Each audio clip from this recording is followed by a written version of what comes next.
Welcome to Koffee Talks, a Pokemon card collecting podcast, featuring David Person, owner of the world's most complete English Pokemon card collection, and Dan Norton, a longtime collector with all the knowledge behind the cards.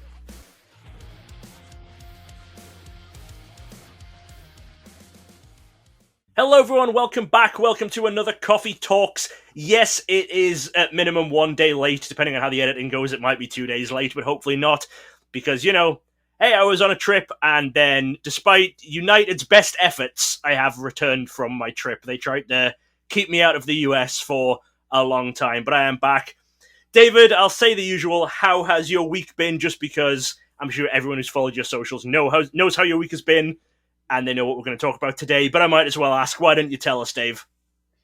Thanks, Dan. I appreciate it. My life has not been delayed as your flights were delayed. So I've been able to talk mightily about the pre-release Raichus and what happened this week. And I think that's what we're going to do today in our podcast. So, and I know we talked about sort of running a regular format, but I said, Dan, I have so much to say. And you're like, David, I understand you always have so much to say. But I mean, today, Dan, I have even more to say. So I think we should just start by saying it, don't you? Do you want to say anything else, Dan? Because once I get rolling, you're not going to get a chance to say a darn thing, and I'm going to feel bad. But thanks for hosting today and letting me get some things off my chest. Yeah, let's just go into it. We'll say this is going to be a pre-release Raichu special. For anyone who didn't see the article, David had his 2 copies of the pre-release Raichu graded by CGC. They released an article about them and about him this week. So that is all we're going to talk about.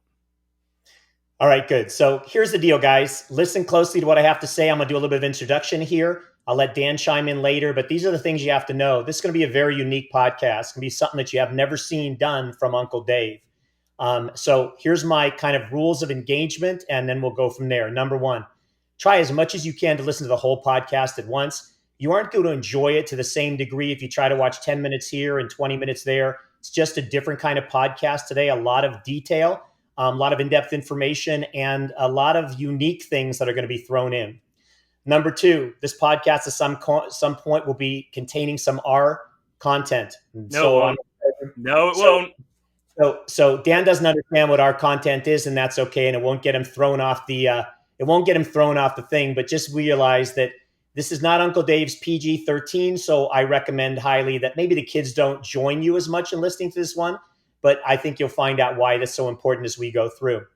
This podcast will be my most controversial by far. What I expect to do, what I hope to do, is strip back the veil of the so-called influencers who have nothing but their own interests in mind when they preach their constant baloney and BS to those willing to listen.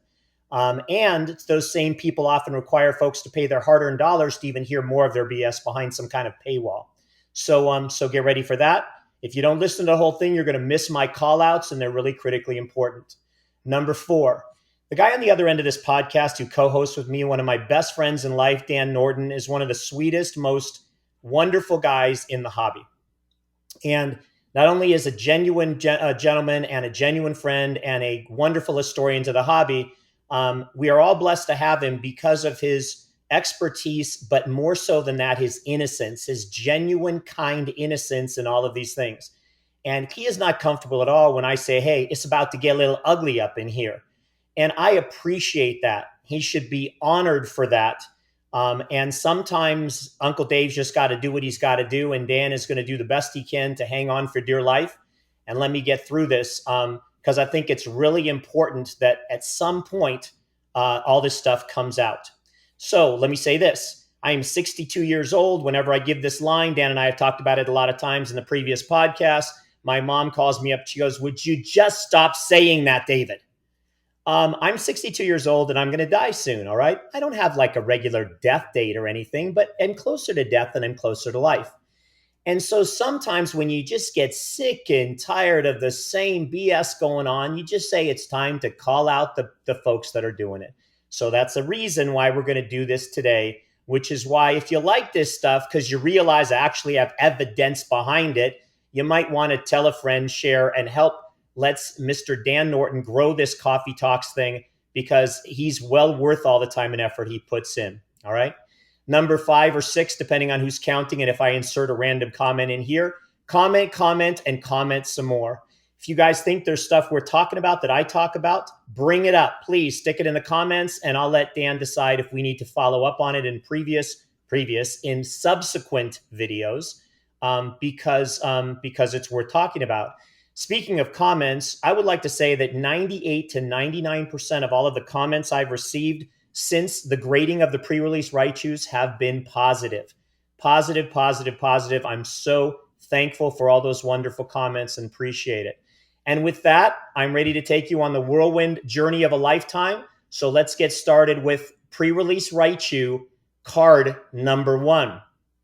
All right, I call this the card the world didn't want to believe existed. Here's a summary of the card. Dan, do you want to say anything before I start jumping in? Other than the fact that I'm just terrified for how this is going to go. I don't know, are you going to start off by explaining, the pre-release Raichu as a whole before you start explaining how you got your first one? Dan, I don't know. I was going to just jump into a summary and then go into the details everybody wants to know. Would you like to do it? Please. If you'd like to say something about the pre-release Raichu as a whole, you're the historian. Just jump right in. All right, so basically what a pre-release Raichu is, it is a Raichu card from base set that has a pre-release stamp on it.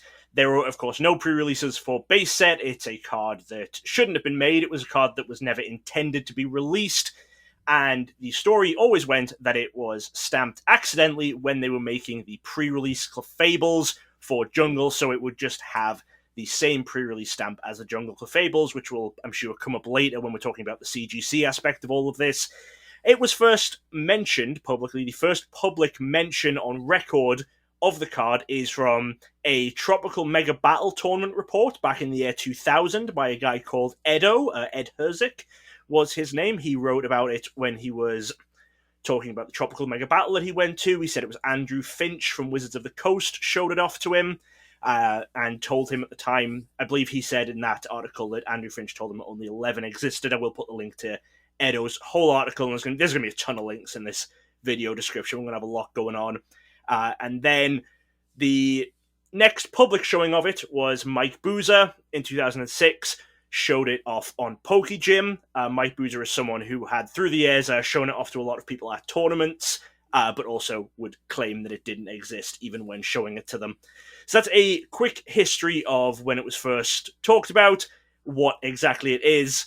I guess I should say, the reason people have it, it was made by mistake, but it wasn't one of those ones that was sent out by mistake. It was only Wizards of the Coast employees who got copies of this card after the mistake was noticed. And then Dave, that's a very quick summary. As I say, I've made other pre-release Raichu videos people can look at for a longer history, but now I think that's a good point for you to jump in and start talking about the acquisition of your first pre-release Raichu. Okay, so guys, here's how it's going to work. I'm going to start by a summary, then I'm going to give you the details on the first pre-release Raichu. Through this entire podcast, I am going to call out people.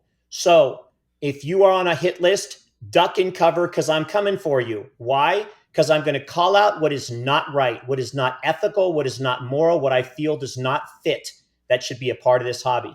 And I want your comments, okay? And no one's safe because it's just my feelings and just my opinions, but I'm going to list them.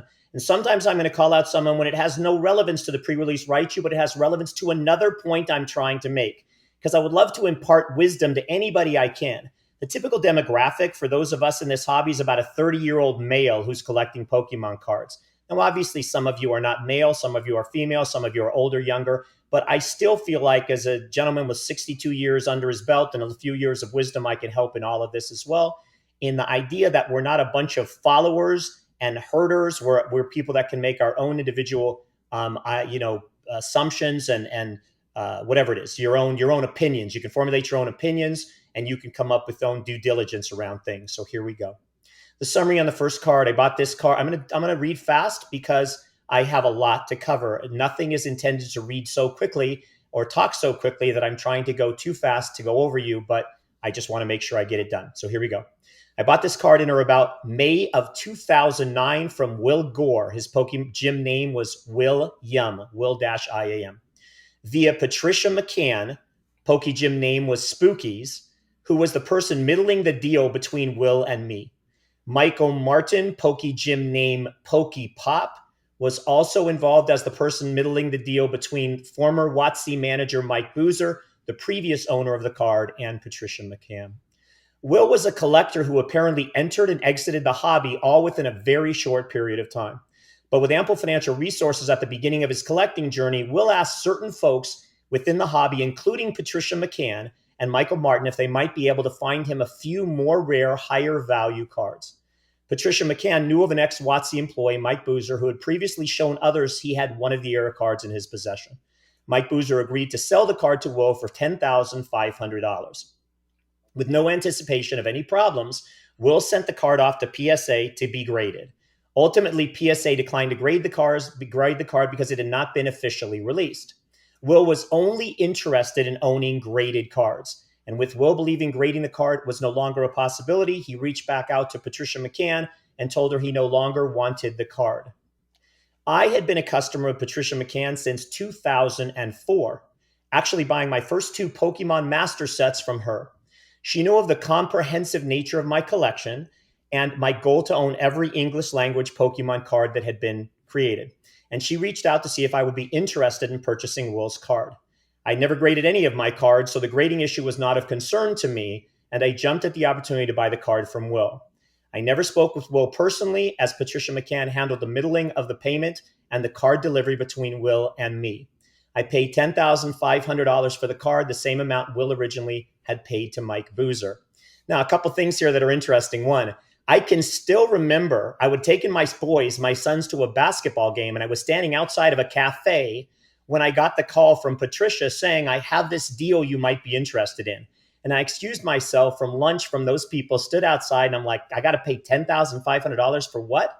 But I knew that this card had been referred to as the Holy Grail, and I was very excited for the opportunity that someone would come to me and offer it to me. And so I jumped on that opportunity. Because this is just the summary, guys. The details are coming up. I want you to know there's lots in the details because people really want to know, well, how did you know? And how did you know it was real and whatever? So we're going to go through that. But I'm going to throw in some thoughts right here about Patricia McCann. So Patricia McCann has been making my sets in 2004. She's the one I refer to as my set lady Spookies. And last night, after 6 months of pressuring and saying, can you just tell me something about my sets, Obsidian Flames, all the rest of it, and all the card sets I've been waiting for, Paradox Rift and 151 and blah, blah, blah. She came to me and she said, okay, your Obsidian Flames card set is done. I said, great. She said, it's $750 to buy that set from me with the staff stamps promos involved. So I look at eBay and it's $450 for it without the stamps. It's about $100, $130 for the stamps. And I'm wondering why so much money, but I'm not allowed to ask that because I guess it's me and I have to pay what I have to pay when someone charges me the money. So I just kind of got frustrated and I said to myself, let me just send her one more message. And I said, did you hear about the pre-release Raichus getting graded? And she said, after a while to respond, she said, sure. Her answer was sure. So let me tell you something, guys. I'm going to tell you the definition of a friend. We have called each other family before. A friend is someone who really supports you when you win, when something special happens for you in your life, or put another way, a friend is the opposite of jealous or judgmental. A friend reaches out to you. Do you know how many of you guys reached out to me and said, congratulations, what an incredible accomplishment? Or how about somebody that just says, sure, how does that make you feel? Anyways, figure out who your friends are really, and that's an important lesson because a lot of people say you are a function of who your friends are. So I'm going to continue. I personally believe there are originally 11 copies of this card, which were saved from the trash bin and provided to certain WotC employees. Dan gave you the best example of this because of what Andrew Finch said at that Tropical Mega Battle tournament. And despite the fact that Boozer came back later and said he thought there was only 8, that was years down the road. And I think that the most preeminent piece of information was early and often when they first were known to exist to the WotC employees. I'm going to say this, this is a very depressing piece of this little story, one in which Dan has told me a little bit about, but it's part of the hobby's history, especially when you look up and understand who these people are. And I said, nothing being held back in this video. So I want to tell you what happened. Eventually, and if I get this wrong, Dan, you'll have to correct me. I guess eventually Will actually gave his entire collection to John Silvestro. John was well known in the hobby, and I dealt with him and his wife as well as his son years ago. and his wife was battling sickness. So I guess John apparently convinced Will to give him his entire collection, which then John sold to try and help financially at the time. And I guess Will was very distraught when this all happened, things not going exactly the way that he expected, and ended up at that point leaving the hobby forever. And their son, Steven, actually won the Pokemon World Championships in 2009. And I actually purchased Steven's #1 trophy card at that time. So kind of a big circle to the whole thing. My first piece of detail on the card #1 had to do with that Tropical Mega Battle. So I'm not going to go over that since Dan did it. He'll put a link to the article where Edo had put in, I guess, the fact that this Andrew Finch had told the room about the cards and showed everybody he had that. And that was the first. Just to quickly jump in, Andrew Finch didn't do like a public thing to the whole room. It was he showed it to Edo. Edo was someone who I wasn't around at that time, especially with American tournaments and stuff, but I believe Edo was pretty well known for doing tournament reports and that kind of thing. So he was having a private conversation with Andrew Finch, and Andrew Finch showed it to Edo and gave him the story. It wasn't, a showing everyone in the room kind of thing. Okay, great. And guys, you know what? A lot of folks don't think provenance means anything. And there's a very dual-edged sword to this whole provenance thing. Like, what's the history behind the card? Does that even matter, or does it just matter that the card is authentic? So we're going to get into that later as well. But I'm going to give you the details because there's some of you that really want every single detail to know, which I was able to cull from the Pokey Jim forums back in the 2006 and forward periods. And I'm going to go pretty fast again, but at least you could hear how this kind of provenance of the card and the history of how it was handled was built. So after that first sighting in 2000, we go to March 30th of 2006. In the Pokey Jim forum, Pokey Pop, also known as Michael Martin, wrote the following about the initial sighting of the card. The legend of the card started with a report on the tropical battle, etc. So that was the first description of Andrew Finch. Then Pokey Pop continued, and so started a mystery that would plague serious collectors of the game for years. 6.5 years to be exact. Collectors clamored for a confirmation of the existence of these cards, but no copies of the cards were ever put up for sale, nor pictures shown in any venue. WotC representatives consistently denied the card's existence. One such representative was Mike Boozer, affectionately known to the players as Dark Master Trainer Mike.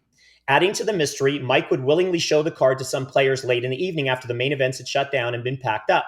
But he'd do so while verbally denying the existence of the card, often simultaneously saying, I guess they would say he was truly dark. Because of all this, the card was known by many to really exist, but with the lack of official confirmation and no copies to point to, an air of mystery and desirability grew over the card. Many top collectors had it on their want list, but all knew it was futile, that no copies of the card had ever hit the market either for sale or for trade. But now in the honor, and this is still the same gentleman writing, in the honor of the Pokey Jim's 7th anniversary, Dark Master Trainer Mike has broken his silence and has agreed to reveal the existence of the card to the world. The Pokey Jim proudly presents the only known image of this exceedingly rare air card, Prerelease Raichu. Now, whenever I refer to an image here, guys, they're not in the posts anymore, so you can't see them there anymore. But I'm continuing along, assuming these images were listed there. So how did this card come about? It seems that when they were printing test copies of the pre-release Clefables for the original season of the Pokemon League, the sheets of cards that they used had a base set Raichu printed on it next to the Jungle Clefable. Here you can see how cards appear on a similar sheet, and again shows that sheet. Now, that sheet is actually displayed in CGC's authentication article on their website, if you can find it. Hopefully, Dan will set a link. I couldn't find it anymore, but I have a link if Dan needs one. Yeah, make sure the links are all in the description for all of the articles and everything we talk about. Okay, perfect. Now, imagine that the sheet had Clefable after Clefable or whatever. At some point, it switched over to a series of 8 Raichu back and forth. They were next to each other on the sheet. And then Boozer said that he thought there were 8. And again, Finch had said 11. We know the number is exceedingly small. Once the proof copies incorrectly were delivered to WotC, the managers noticed the problem and corrected it for the rest of the print run. However, what to do with these 8 or 11 copies, they ended up passing them out as errors to some of the WotC employees. On April 1st, 2009, Next Gym Post, Pokey Jim's Toy Box wrote, "I'm a believer. Spookies is our area's PTO, and after confirming it to her face-to-face, I can believe this without gawking at the price." So again, Dan, what does PTO mean? PTO is Premier Tournament Organizer, so it's kind of the highest level of tournament organizer below someone who works at WotC. or who works at TPCI now, I guess, or worked at WotC at the time. So your regular tournament organizers would be able to organize tournaments at their local leagues. Your premier tournament organizers organize higher things. You go into cups, you go into, back then it was states, regionals, that kind of thing. Okay. And by the way, I said earlier when I was kind of ripping Spookies for not really being very positive or being supportive, that's her choice. I'm just saying, to me, that's a defining factor. You can read people and figure out. I don't care if somebody says congratulations or not. I certainly wasn't waiting for it, but you understand really what the definition of a friend is. That's all. On April 1st, 2009, and my point about that is she was a big time player and still is in the tournament scene. So her verification of seeing it meant a lot to the toy box person on Pokey Jim. On April 1st, 2009, notice this date because it creates chaos, April Fool's Day. Pokey Jim's Will Yum, the person that ended up getting the card, wrote, "I'm sorry, but I do not care if you believe me or not, but I had no idea that Pokepop was going to post this article on the 1st of April. I would have had this card much sooner if I didn't have such reluctance about the purchase. I haven't been a poster for long because I'm a collector, not a player, and when I found that there were some collectors on the site, I decided to join. I was afraid to make public my involvement in purchasing the pre-release Raichu because of all the hype of people claiming they had it, but then failed to deliver." Another post on April 1st, 2009, Pokey Jim Spookies responded to Pokepop writing, "Many people have Raichu cards, only a very, very few have one with a pre-release stamp on it." Spookies wrote, "And now one of them is William. It's just a coincidence the final exchange for the card happened today on April 1st, 2009. William did indeed receive the card today, and he has already sent it off to be graded. This is true. The price is correct. Thank you to those involved in making this happen. You know who you are. Together, we were able to seal the deal. Everyone is happy." Another post on April 1st, 2009, Pokey Jim's Pokepop wrote, "Okay, it's after midnight here on the East Coast, so it's time to reveal this has all been one long and complicated true story. Yes, you got this right. This is a true story. It's a happy coincidence that this sale culminated on April 1st. The story that is too good to be true is true." On April 1st, 2009, another post, Pokey Jim's The Dark Twins Drew wrote, "While I can't prove that it is true, I can say that Pokepop told me at New Jersey States that he was helping someone sell a pre-release Raichu. And he was hoping to get a nice scan of it for the gym as well. He said it would be sometime soon, but didn't know when. Pop has never lied to me, and I think that would have been a pretty strange one to lie to me about since he did ask me about my thoughts on it." Let's move to April 2nd, 2009. Pokey Jim's William wrote, "It's interesting to say the least how this has all been panning out about over the weeks. I never anticipated this much response in such a wide range too. From criticism to respect and just playing it safe with being neutral, which if I didn't know everyone involved would be the position I would take. Let me be as clear as possible on how this actually did pan out and not plan out as many of you think. This is not a grandiose Pokey Jim prank, but put together by anyone but a happy coincidence that would not have been fully realized without me. The steps I've been taking to achieve all of this have been this." And he listed out the steps he took to try to get this card. He asked Spookies about a couple of months ago because trust her to find, some of the writing's not perfect here, so you'll get an idea. To trust her to find me an ultra rare Pokemon card. In fact, I asked her to compile a list of the rarest Pokemon cards in the world. I repeat, did not ask outright for the pre-release Raichu. In about a couple of days, she emailed me informing she knew someone that kept one in a 9-pocket card binder. So like many of you would probably think, I too thought briefly, who is this, a 9-year-old? Far from it, it was an actual former WotC employee because I had limited spending funds. Sorry, I'm not royalty, just a guy who appreciates high-end Pokemon cards for some mysterious reason. I was hesitant to buy the card because I thought there were others that were sold. I wanted to help Spookies compile the list, and I stumbled upon this wonderful site. I was going to leave and never have become a member if I didn't find out there was a trophy card gallery section.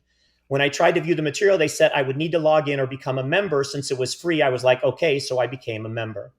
While I was a member, I realized how historical and well-respected the pre-release Raichu was and still is. I was still hesitant, though, on the purchase because as a collector, I do not like not knowing how many are out there since prices and issues published ranged greatly.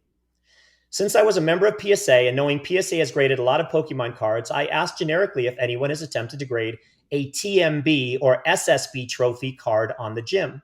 My concern was because there are more Japanese Pikachu cards graded by PSA than not, but there has never been a TMB or SSB trophy. There may be a number 2 TMB graded by PSA in a couple of months or so. So he was saying, is PSA card going to be willing to do this? Okay. And he said, when he asked for information from folks on the gym, nobody responded. And he put a frown face. A post in the price guide discussion opened, as these often do from time to time, about rarest, most expensive Pokemon card, and as often as many are way off in their assessments. And as usual, the most expensive non-promotional tournament acquired required card that came up is the pre-release Raichu. I asked innocently if anyone knows if there's anyone publicly been sold, and a paraphrased response was, no, it would be a feeding frenzy to do its legendary history and rarity. Okay, let me say that again. Due to its legendary history and rarity. It was probably because of that got me to email Spookies and ask if the person was still willing to sell the card. She said yes, and she gave me the price. On that price page forum, I started the rumor saying, do not quote me on this, but a pre-release Raichu may be sold and put on eBay, and that'll be graded by PSA. And then, of course, he says PSA is pending. And with that quote, the skeptics came out of the woodwork. So I decided to finally purchase based on the trust and respect I had for Spookies. Since I did not know who the previous owner was until the package was delivered, and yes, this is the first time that particular Raichu card has changed hands, I started the thread about my decision to buy the pre-release Raichu with a winking smiley face for cheap advertisement and keep the discussions flowing and interesting.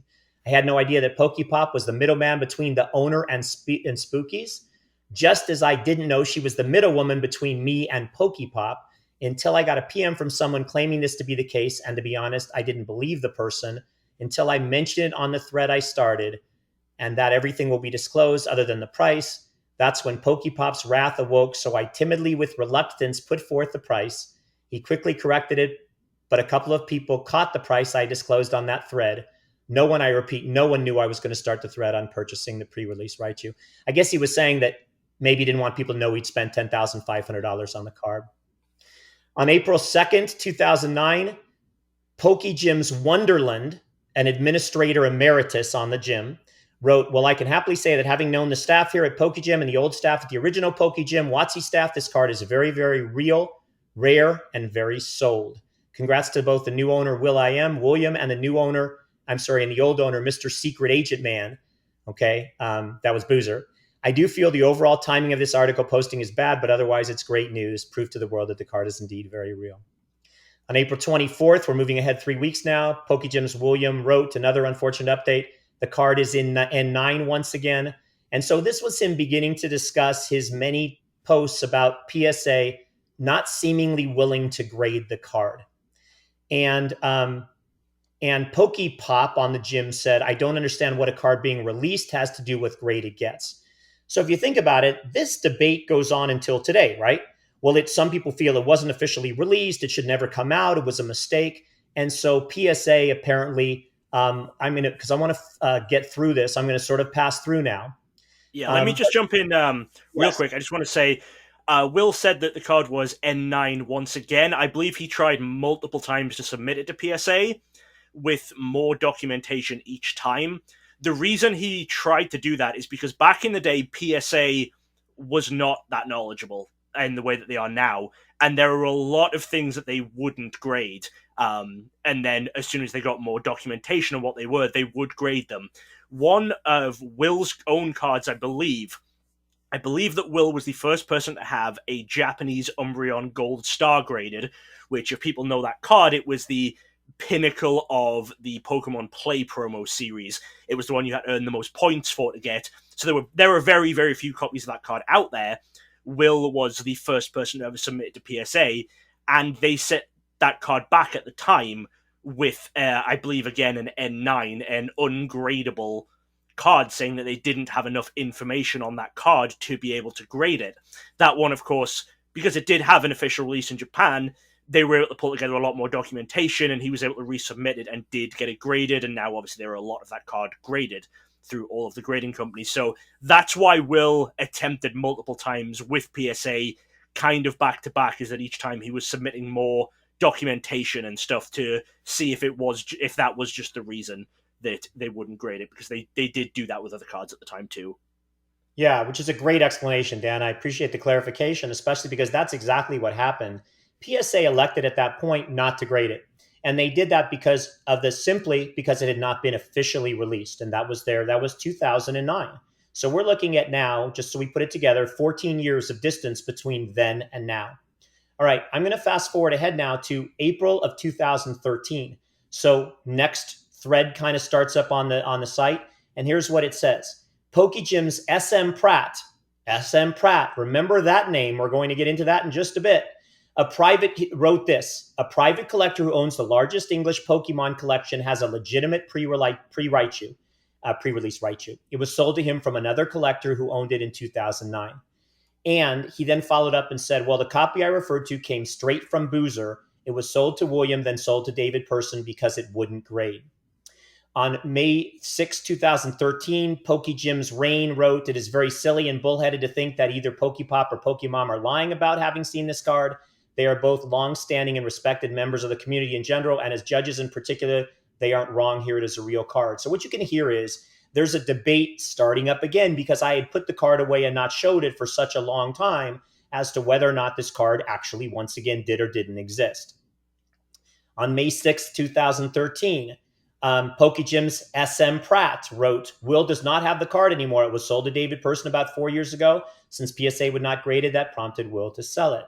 On May 6, 2013, again, Pokey Jim's Pokepop wrote, I helped out in the negotiations of that sale. I'd seen the card multiple times in the binder of a WotC manager at a WotC Pokemon event. It does exist as a card. Then we get on to Pokey Jim's Pokemon wrote, for what it's worth, I have also seen the card in the same binder of that same WotC manager after hours at a WotC event. It exists. And then we got SM Pratt again. The card is real. I have seen that copy sold myself. It isn't a myth. Listen to this, guys. Listen to the words. I think this is a case of I don't have one, therefore one does not exist. Okay? Oh my God, the foreshadowing. The foreshadowing. Exactly. Okay? We're going to get into SM Pratt in just a bit. So, all right, on May 9th, we continue. Pokey Jim's Hayes wrote, what you guys don't understand is money isn't everything. Now, I'm going to read this comment to you because I'm do everything in full transparency. I'm not holding nothing back. I have no arrogance, folks. If you guys know me, the folks that know Uncle Dave, I don't care about nothing. There's no ego in anything. Sometimes you just got to say what's right. But this is what somebody wrote. What you guys don't understand is money isn't everything. For instance, David Person probably makes more money than most of us. Not true, but that's okay. He doesn't need money. He'd rather have the card than any amount of money simply because he already had money and it would be hard for him to get another one. Many of us do resell, but people like David Person won't sell any of his trophy cards simply for the fact that he has enough money and the cards mean more to him. That's true. If I was wealthy and I had an offer like that, I wouldn't bother selling. And then the post was added to, and it said, not to mention some of the most reputable people like Scott and Pokepop, Scott Pratt, have seen one, so why do you question them? It's sort of disrespectful.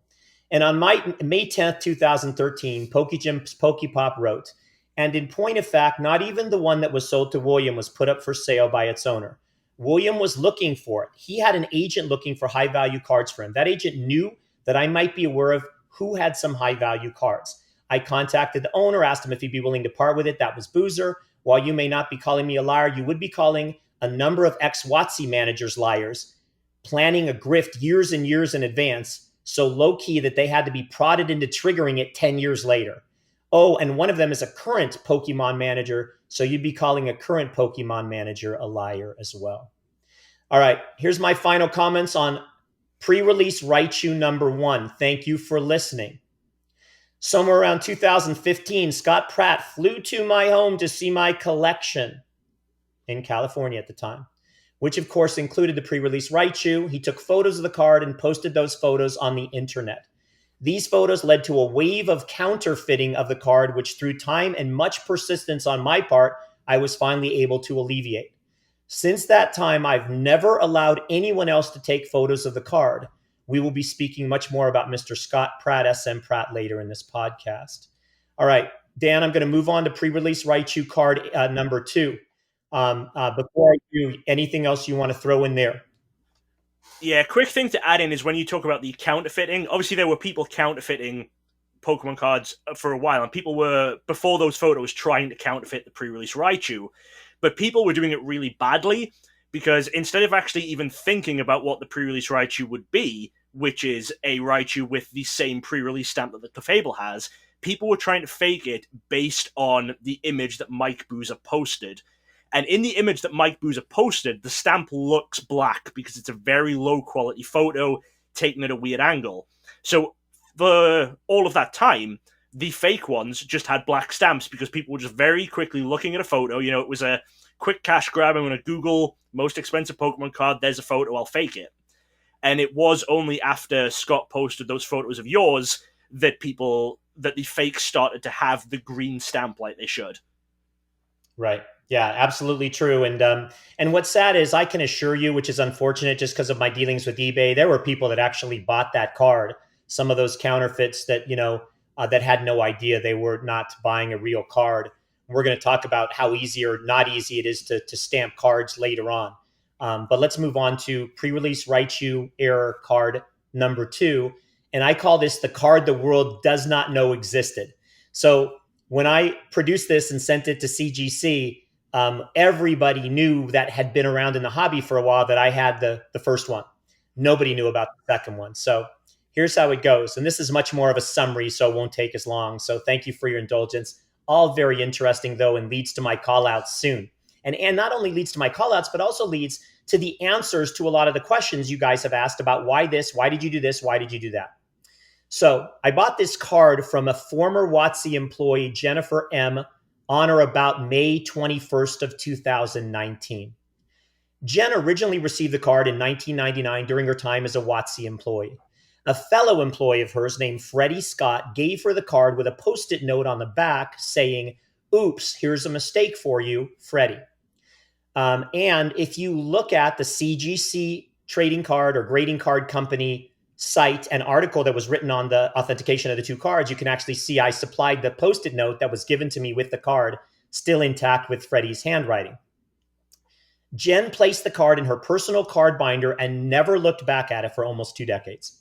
So Jen eventually transitions over to the Pokemon card company, I guess called Pokemon Company International or whatever. And on November 6th of 2018, she brings her personal Pokemon card collection into work to share with her coworkers.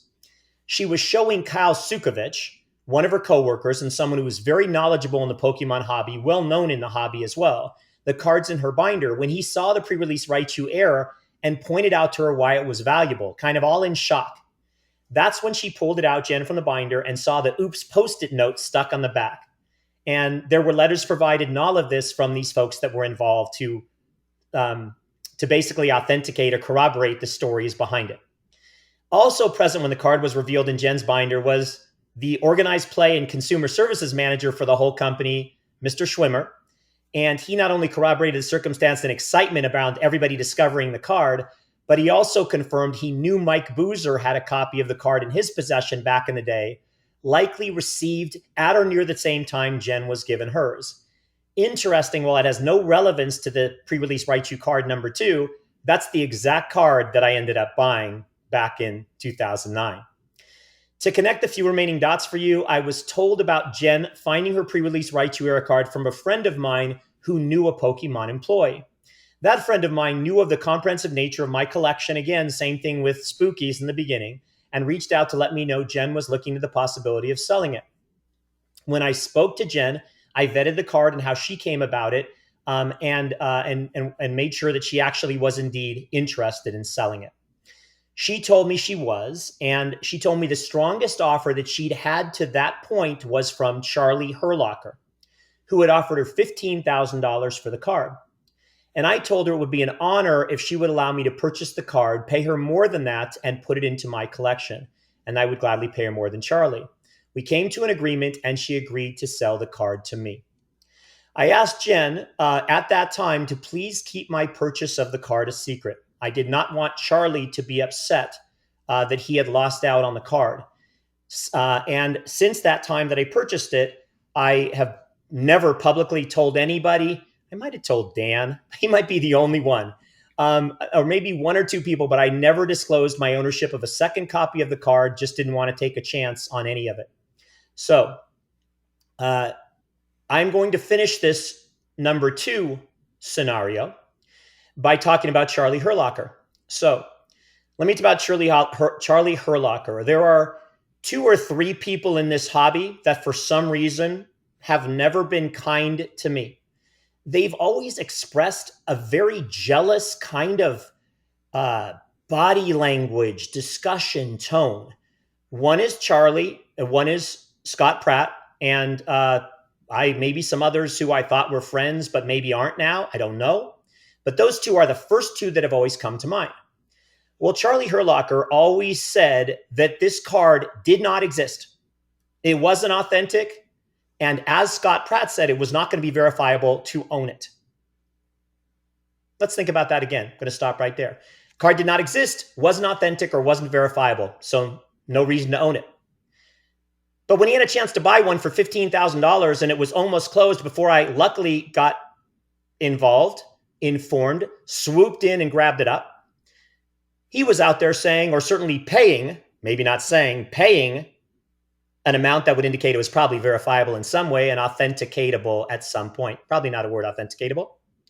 So what we say is, and then when he lost it, by the way, it again, once again, in all of his informational threads out there in the posts, it was not a real card. So if that's not a clear indication of someone creating opinions only for their own selfish interests, I don't know what is. And, you're going to hear in a little bit about Mr. Pratt and how, he has changed his opinion over the years about its authenticity and verifiability. But you got to understand there are so many people in this industry who present information that's for their own interests at all, period. That's it. They've got a card that's going to be worth more if they say it's verifiable. If it's not, they don't have it. It's nothing. And we'll talk more about that, but I want to end with that. Okay. Dan, I'm going to stop. And before I talk about why grade or authenticate now, since that's a big question everybody's asking, what would you like to say about card number 2, if anything? Well, 2 things I have to say in that. One, I want to first off say, obviously what you've said about Charlie, the facts are true that Charlie has stated in various places he didn't believe it was real and he did make that offer. I want to say Charlie has always been a friend to me. I just want to get that on the line. I have no problem with Charlie. Me and Charlie are good friends. I know you and Charlie have never seen eye to eye. I know you and Charlie have never had that friendly relationship, but I at least want to say that. Other people in this video that you're going to call out, I will fully back you on it and agree that some of the people we're going to talk about are just genuinely evil people. But I want to still at least get on record that I have no issue with Charlie Herlocker, and he still remains a good friend of mine. Now onto the actual card itself. I want to say, quite funnily, yes, you did tell me that you had purchased the second one. The first I heard of the fact that the second one existed was a friend of Laura's named Breon McMullen, who is someone who I believe either still works, or at least worked at Pokemon. He worked at TPCI. Laura obviously knows a lot of people at TPCI because she very nearly ended up working there, and obviously just through the tournament scene and stuff. And she showed me a photo in 2019. He had changed his Facebook profile picture to be him holding a pre-release Raichu. And we messaged him first. This was before you told me anything. She was messaging him first saying, where did this come from? Like, whose is this? He said it was someone who used to work for WotC, had moved to the company. He basically gave us the cliff notes of that interaction. And then, like, a day or two later was then when you messaged me and said, Dan, I have the opportunity to purchase a second pre-release Raichu. Do you know this person? Do you know anything about, who this Jennifer, I think it was. Was her name Jennifer? Yeah. You asked me about her. I didn't know her, but I said, obviously, we've seen that Breon has done this, and that was how I came to know about that second one. And then, yeah, I think I said when I was posting about the CGC article this week, it's been a tough secret to keep, because I think I've known now for 4 and a bit years that you've been holding on to the second one. And I will say, you have let me take photos of the pre-release Raichu, just not for public posting. Yeah, and I appreciate that. Dan, I said it in the beginning, and folks, I don't think a lot of folks, I wish more folks knew who you were and really understood the character of you. I've, 62 years on this earth, and I've dealt with every possible kind of person. And, when somebody says keep a secret, even if it's 2 of your best friends and they say keep it from one another, you're one of the people that will actually keep it from one another. Yeah. So I get it and I understand it. Also, you'll find out through this video, folks, I'm not judgmental about people, and I'm going to show you specific examples. So I have no problem with you being friends with Charlie, whatever. I really don't know Charlie from a hill of beans. I've never interacted with him. I've just seen how he's interacted and things he said. And my only issue is Charlie or anybody else. Guys, just be honest and real and transparent, and don't change things around. Let me tell you what happened recently. Am I going to digress? What am I going to do? I'm not going to die here. One final thing for me to say is, one of the photos I took with your pre-release Raichu, there is one photo now on my Instagram, which I did post when I was posting about the article, and you can see where I took a picture of the pre-release Raichu next to my pre-release Raichu tattoo. For people who don't know, I have like a On your half leg. leg sleeve of I have a On your half leg sleeve of rare trading card artwork, and the front of it is all rare Pokemon cards. And I couldn't be around a pre-release Raichu and not take a photo of the pre-release Raichu with my tattoo. But I did keep that photo secret for over a year. No one other than Laura saw that until I posted on Instagram this week. Yeah, that's a great photo. I saw it too. I'm glad you did. Go and look at Dan's photo for sure. Make sure, because he's got some really wonderful tattoo work. Although I'm not sure you ever paid for the end of that to be finished. Is it actually done, Dan? No, because I moved away from the UK where I was having it done, and then after I moved here, I had less money, and yeah, that's it. Dan, your tattoo is just like your collection, a work in progress that will never be done. I love that. Nothing Yep. changes. Ouch. All right, so here's what happened recently, guys. Try this one out for size. I had a chance to pick the better of some cards. Okay, pretend like I'm standing in a room and somebody says you're good. Pretend like it's a fantasy football draft. Okay, and but I had two cards in front of me. They're the same card, and I get to have first selection at which one is in the better condition. And I actually turned to the person who got the number 2 choice, and I said, "Which do you think is better?" Think about that. If that happened to you, would you say, I really think that this one is better because you were trying to force the other guy to take it so you could have the one you wanted? Or would you have the character, the moral fiber to say, you know what? He's got the first choice. I think this one is better. That's the way it goes. Just like if you said who's the best player to pick in the fantasy football draft, go ahead and take this one. I really want him, but that's who I'd pick. Doesn't mean they'll go with it, okay? So this is what I'm talking about. Don't change your opinion. Don't change who you are for some ulterior motives. Just be straight and honest. And that's my message in this whole concept of people who change their opinion because it's just for their own selfish interests. All right, next question I always get is why now? Why did you grade now? Why did you authenticate now? This tone, this little discussion is going to follow through the rest of the video because it ends up dovetailing in a few different people who have just not done the right stuff. So I wrote down a few things here. Number one, I wrote, while I don't usually grade, most of you know I really have graded nothing in my collection other than occasionally things that I have to get graded or take graded or buy graded because it's the only way I could get them to fill in a hole. Those are just a few and far between. And then recently with some of this really high-end stuff I picked up, it's been graded like disco cards and Cosmos cards, base set test prints, and some of this stuff. So, but what I said is that when cards like this are questioned from an authenticity standpoint, you don't really have a choice. You kind of have to grade, okay? So how did it all come to be? Well, a few months ago, actually probably in the September timeframe or something like that, maybe a smidge sooner, I get contacted by somebody named Matt Matoba, all right? Now, Matt Matoba, I didn't know him. I didn't know of him. And I'm not afraid to say his name because maybe he'll get some views. Matt, M-A-T-O-B-A. I'm going to digress again. Well, David, why would you want Matt Matoba? You're about to rip through the scorched earth. Why would you want him to get some views? Why not? Why not? If it helps Matt, God bless the guy, okay? But let me tell you a couple of people who decided to post my pre-release Raichus and give no credit to me. How about the collectibles guru on Twitch or Twitter or something that goes real fast? His name is Eric Whiteback. He's got about 6 billion followers, but he couldn't put at DPerson1. That would have been too hard to give up any of that credit. Or how about Danny Rion, D-A-N-I-R-E-O-N on Instagram? She did the same thing and posted about it, and she didn't put my hashtag or whatever it's called, my @thing there. Okay, so I don't know. I guess they must be threatened. Not enough folks, not enough views for little old 2,000 views, to Uncle Dave to go around. But back to Matt Matoba. By the way, I wanted a comment from you guys when I said that whole little diatribe. Is that okay? Do you think somebody should write at DPerson1 on their stuff if they're actually my cards and it got them a few views? Gosh, I would think they should cite so, but maybe I'm completely wrong. Wouldn't be the first time. So Matt Matoba calls me out of the blue and he says, or texts me or whatever, and says, you know what? How about if I sell one of those? I hear you have a pre-release Raichu. How about if I sell one for you? Sell it for you because nobody knew there was two. And basically says, so the guy, I had seen something that he had done recently. He did a video on on the TMB, the Tropical Mega Battles from the year 2000 or whatever, and the fact that there was this deck called a Jamboree deck or something. You can go watch his video. It's kind of a cool video. He does it in an old style, like with a lot of the black and white moving across your screen and interviews interspersed in.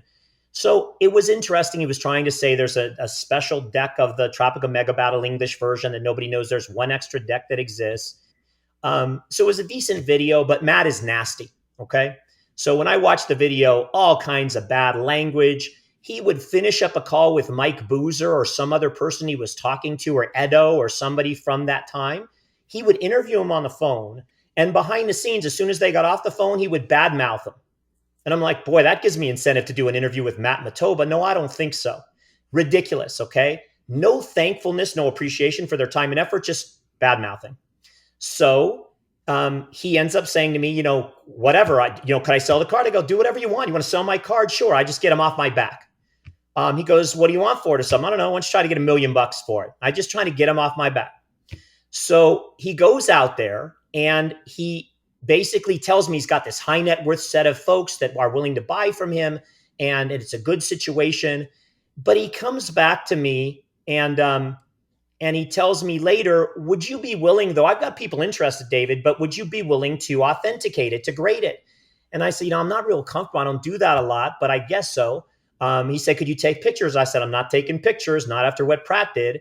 And so he's like, I said, why don't you fly to Vegas? You fly to Vegas. And if you got a real buyer, I'm sure they'll fly to Vegas and see it in person. And after that, I can authenticate it for you. And they'll know it's real. You won't have to worry about it. I'm glad to do it. So long story short, I get a call from Rusty. He goes, what the heck? Are you selling your pre-release Raichu? I'm like, what in the world? Did Matt Matoba go to Rusty and tell him I'm selling the pre-release Raichu? Rusty is TCA Gaming, one of the most well-known, respected people in our entire industry by far. And so not only did he tell Rusty and was looking for Rusty to buy it, I don't need Rusty to buy it. I know Rusty real well. I know the hobby folks. But he also told Rusty that the card price was $1.5 million. He tacked on $500,000 for himself. And said, nothing to do with the actual coming to me or anything. He's just trying to, capitalism at its best, right? Well, knock yourself out. You want to do that, do what you got to do. So here's some of my dialogue with Matt Matoba. Hey, Matt, not sure how you're shopping the card or who you're shopping it to, but I'm starting to hear from my hobby friends of mine asking if I'm selling it. That was not what I expected from you. I thought you indicated you had your own high net worth group of investors. I don't need a link to the top hobby people. I already know each and every one of them quite well. Plus, these kinds of things, if the seller were to actually decide to sell, are meant to be private in nature and handled with the utmost discretion and confidentiality. Unfortunately, what others are telling me, that is clearly not the process you are currently employing. I appreciate your kind offer to assist, but it seems best we terminate any further pursuit of these discussions going forward. Thanks again for your time and effort. All right.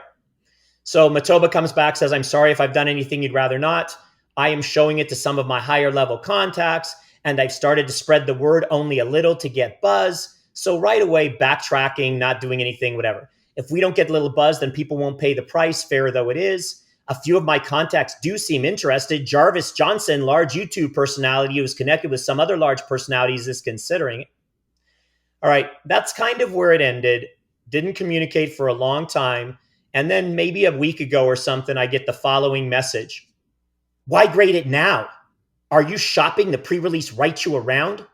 I'm annoyed because you wanted a sale and I wanted to get you the best price.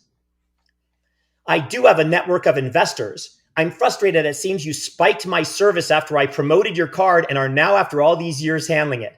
What's the deal? Why grade it now? So I said, hey, Matt, I just didn't want you shopping the cards to the regular known big guys in the hobby. If I were looking to sell and when I was looking to sell, I could have easily done that myself. You implied you had outside investors. I also wasn't thrilled with the kind of markup you were personally looking for, nor were others. I checked with when they learned of what my actual asking price might be. And I told you I'd be glad to grade them to prove authenticity of the cards if you came up with a real buyer. And then I don't want to talk about this, a little bit of private stuff, but I talked about that Rusty and I had been talking about this card for years. And then I said, by the way, you stressed to me the importance of grading for a high-end buyer. So that's what I did. I graded.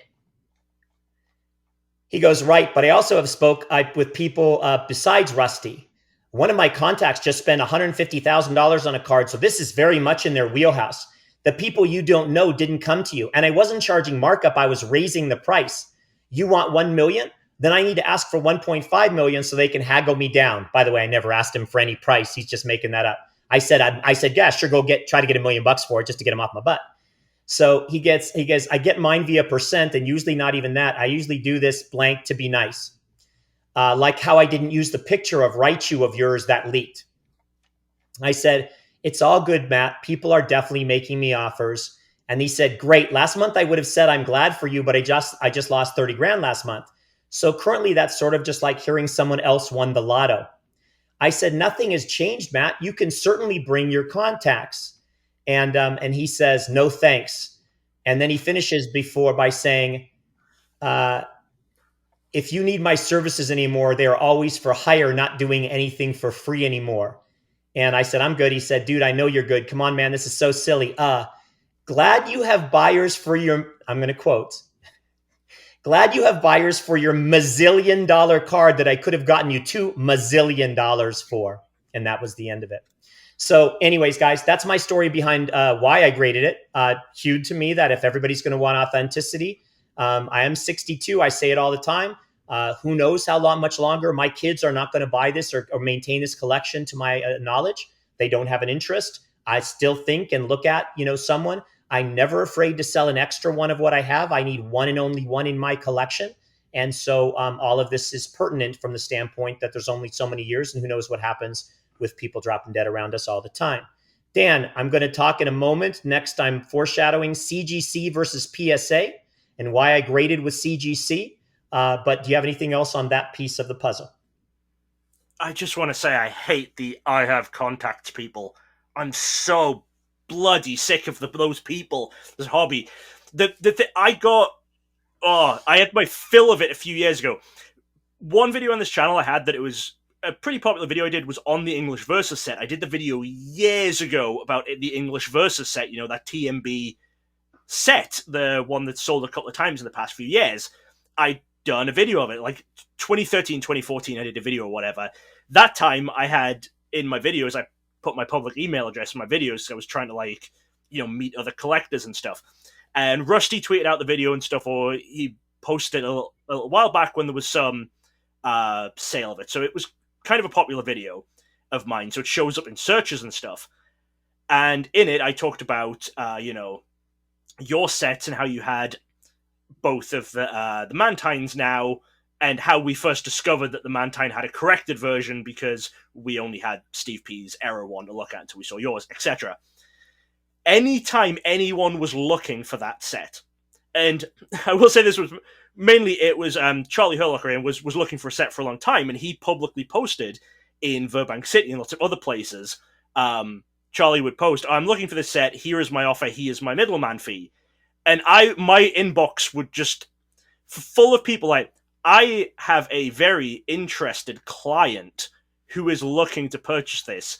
Can you please put me in contact with your friend who has this set? And it was like, okay, I know you don't have a client. I know you've just read this on Burbank and you're trying to big yourself up. It was like, if I knew this wanted to be sold, I could go to Charlie. I know Charlie very well. There is no way that this isn't what this is. There's no way that this wouldn't be coming from this.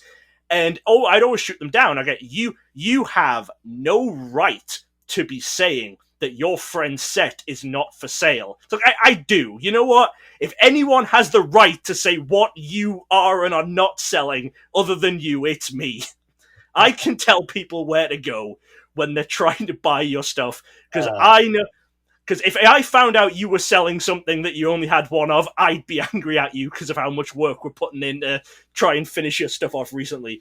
But I just hate that terminology of people where there's no more just like, oh yeah, my friend wants to buy this, let me put you in contact with him. No, it's I have a very interested client. It's ridiculous behavior. Anyway, that's my little rant about that off my chest. So Yeah, and a couple things about that. One is if you watch Dan's videos from back then, hair was not pink. Really an important observation. Not sure if that means he's smarter or just has longer hair or different color preferences. means I had And a real job back then. yeah, that's a good point. Real job does make a difference. We're going to turn this one to a real job if a lot of people watch this video and share. Yeah. Please share. It's not for me. It's Dan, my pink-haired friend. And dangling a carrot is a ridiculous thing. Matt Matoba had 2 months to come up with anything more, any single person and an offer, despite all the things he said, and never got back to me. So that's just like you said, no reality in that. Okay. Why did I grade with CGC and not with PSA? I actually wrote a statement for CGC in the article that they published, and these are my own words. I'm going to read it to you. I chose to grade the cards through CGC because of their reputation for employing both technical proficiency and solid evidentiary groundwork to ascertain whether cards are authentic or not.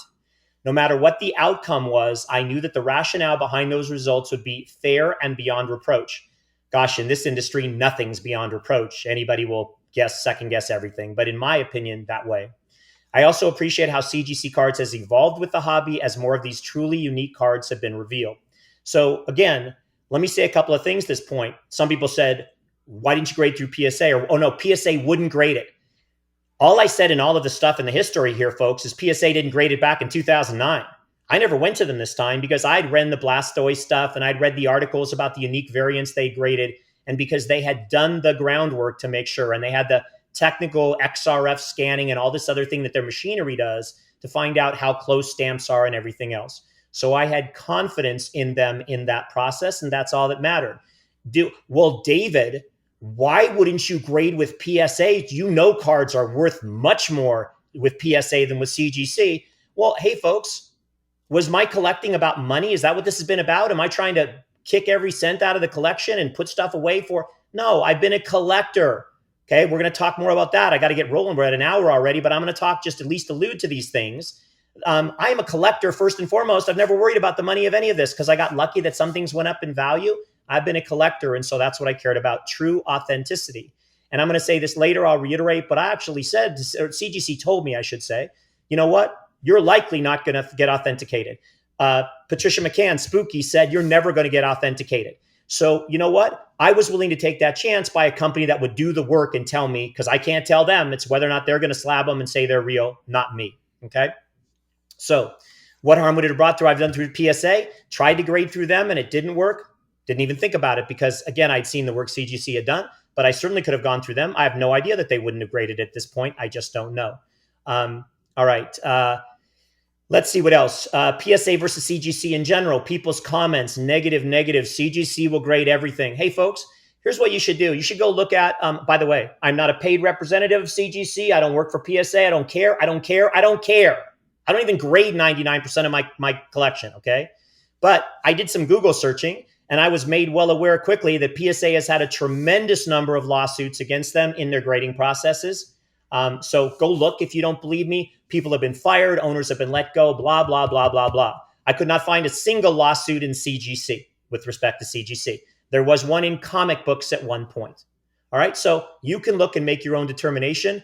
I'm going to tell you some other things about PSA that I have a problem with as we get down here in a little bit. But I think we should talk just for a minute now about Mr. S.M. Pratt. Many of you guys might subscribe to his channel. Okay. So I don't know. But I'm going to just read you some of the notes I have, and maybe some of you guys even pay for his BS Patreon. So here we go. What's all the hate about SM Pratt? What's all the negative energy and power hungry stuff that comes out from you? Folks are going to eventually figure you out. Recently, I was on a trip to cross the country to actually get a card, to get a sheet cut. You can watch the videos on Koffee Talks of that. Fantastic. And there'll be some documentaries coming out about that process as well in the future. By the way, not hiding anything, Mr. Rattle. We'll talk to you in just a minute. All of that documented and right up front and nothing to be ashamed of, all up front. So, but I happened to watch a video of Pratt because somebody told me, gosh, he doesn't seem so good. He seems a little off. He wrote a video, did a video saying he's going to take a break.